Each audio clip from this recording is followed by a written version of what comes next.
Howdy, howdy, folks. Molly, I'm back. Hello. Want to know where I've been for the last year? I've been crazy.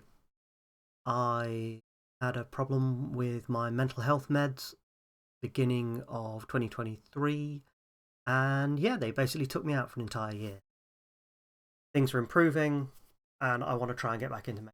So, this is an initial chat, whatever, about what I call my FunBox. So I've recently upgraded it. It used to be a box for coup or co-op or coop, but I've had to upgrade it because of a couple of additions. So it now lives in a Rhino Hero box. To give you some idea, that's an A5 booklet in comparison. This, by the way, is my simplified Chinese practice book. As you can see, it's for about my age, so trying to learn Mandarin. So yeah, so a fun box. What is a fun box? Well, it's a box which specifically is small enough to just throw in your bag. It's almost a bit like a board game everyday carry in that, like, it's something that can just live in your backpack. I have, a moment, my backpack is just down here. I have a similar thing. There we go. This is my, it's even got up written on it. This is my, like, useful electronics pack.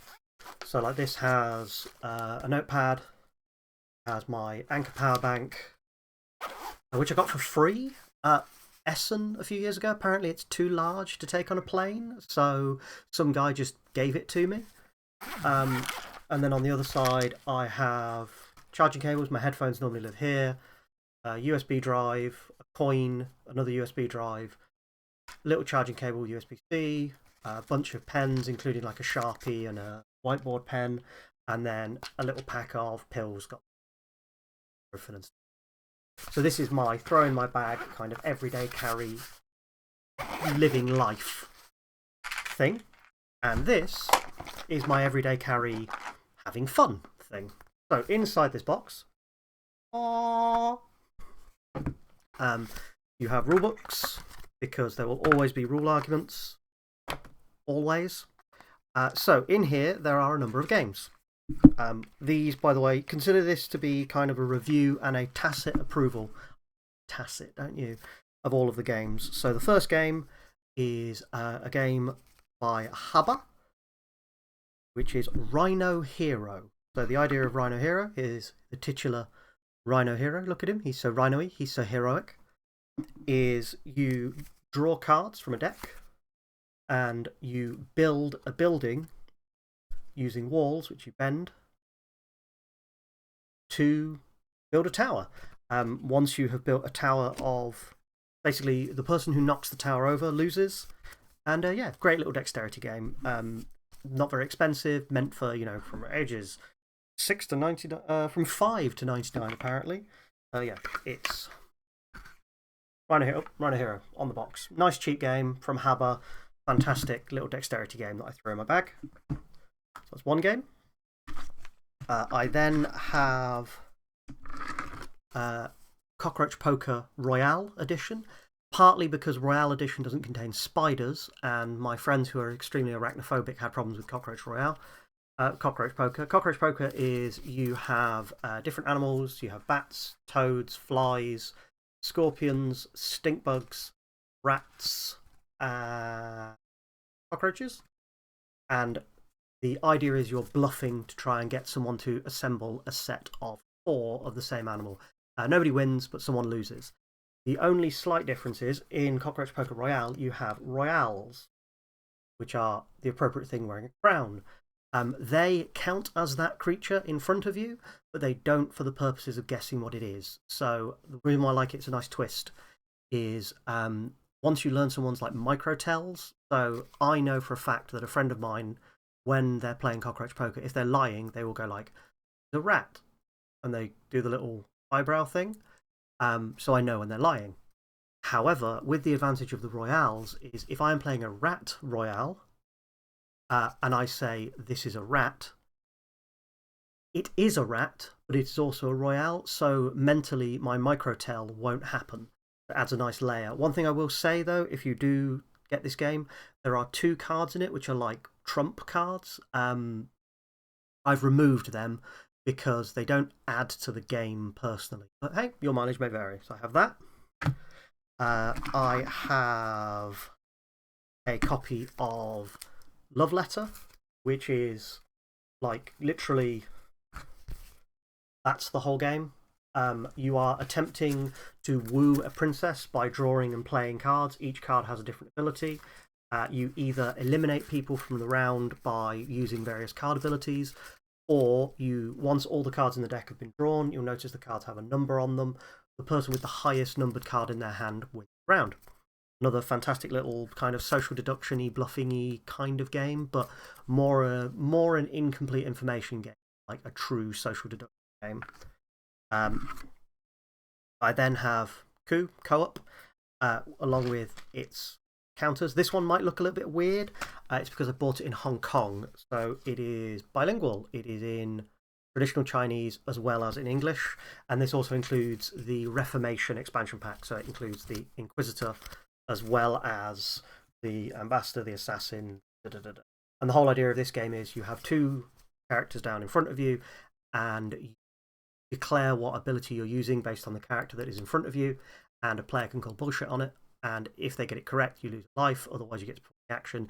And the idea is you're trying to eliminate all of the other players. Another fantastic game. And then the rest of the contents is a token, just a random 2-sided token. This is from Kugo. I picked it up from a company at UK Games Expo. It's just literally, it's just a wooden token. It exists for like, you are the first player. It's amazing how helpful it is having a token which has one side and another side.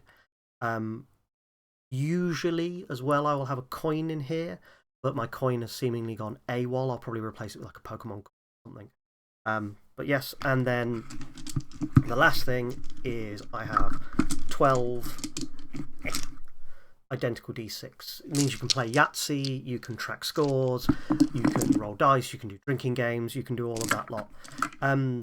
Yeah, and then that, if I pack it all up, which is thankfully very, very quick. Dice. Love Letter and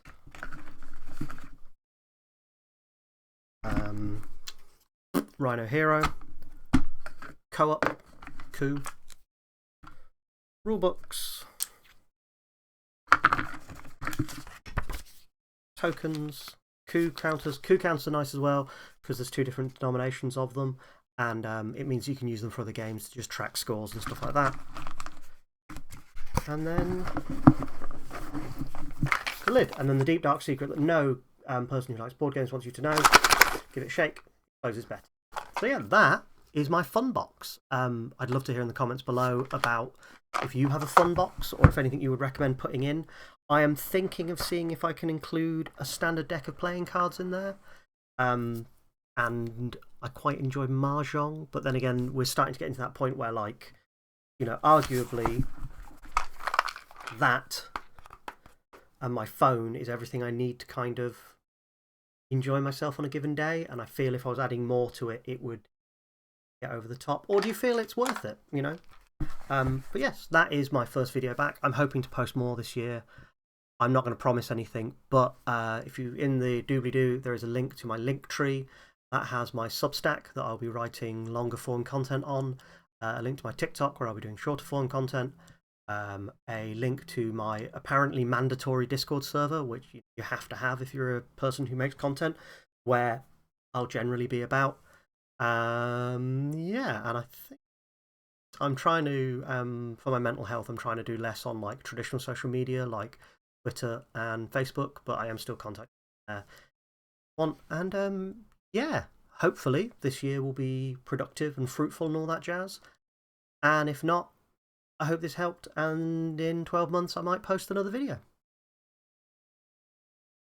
Like, subscribe, all of that jazz. I'd like to hit 1,000 subscribers by the end of the year. Just thought I'd give myself a, you know, a nice round number benchmark.